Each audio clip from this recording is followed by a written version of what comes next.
So hello guys, welcome to my new blog. আগের ভিডিওতে part 2 দেখেছিলাম, এবার পার্ট 3 দেখাচ্ছি। তো আমরা এখানে এসে একটা সুন্দর দেখে একটা পুকুর দেখতে পেলাম। তো তারপর এখানে শুনলাম যে এই পুকুরে অনেক সুন্দর সুন্দর মাছ আছে, আর এইখানে আগেতে অনেক পাহারাদাররা দাঁড়িয়ে থাকতো।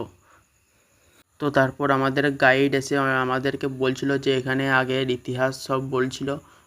তারপর আমাদের গাইডের কথা শুনতে শুনতে আরেকটা জায়গায় চলে যায় এবং এখানে রাজারা মানে বাইরে এসে নাচাতো।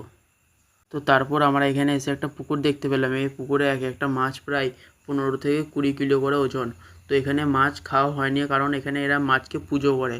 তো সেই জন্য এখানে কোনো মাছ মারা গেলে সেই মাছটিকে সমাধি দেওয়া হয়। তো যাওয়ার সময় একটা কুয়ো দেখতে পেলাম। তো কুয়োটা ভিডিও করতে পারলাম না, কারণ কুয়োটা চারিদিক থেকে বুজনো ছিল।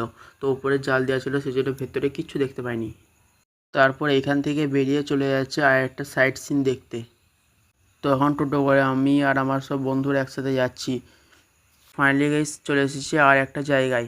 তো এখানে এসে দেখলাম যে এখানে একটা রাজা থাকতো। সে রাজাটি প্রচণ্ড কর নিত সেখানকার লোকেদের কাছ থেকে, এবং সেই জায়গাটি অনেক সুন্দরও ছিল। তো তারপর এখানে আমরা দেখলাম সেই হাজারদুয়ারিটি। তো এই হাজারদুয়ারিটি পুরোটি হাতির দাঁত দিয়ে তৈরি করা হয়েছে। তো তারপর এখানে দেখছিলাম সেই রাজাটির জামা কাপড়। তো এখানে ওই রাজাটির সব যা জামা কাপড় পরতে রাখা ছিল। তো এখানে এসে দেখতে পেলাম যে সেই রাজাটি বিরুদ্ধে যারা কিছু বলতো তাদেরকে এই জায়গাগুলোতে তাদেরকে বন্ধ করে রাখতো। তো এখানে রাজাটি সবাইকে ফাঁসি দিত যে রাজার বিরুদ্ধে যেত। তো এই গাইডের নিচে একটা জায়গা আছে, সেই জায়গা থেকে গঙ্গার সঙ্গে যুক্ত। এখানে ফাঁসি দিত এবং সেখানে ফেলে দিত এবং সে গঙ্গার কাছে চলে যেত। তো তারপর এখানে দেখলাম যে অনেকগুলি রাজার ছবি। তো এখানে ভেতরের দিকে অনেক কিছু ছিল, তো ভিডিও করতে না দেওয়ার জন্য চলে যাচ্ছি অন্য একটা জায়গায়।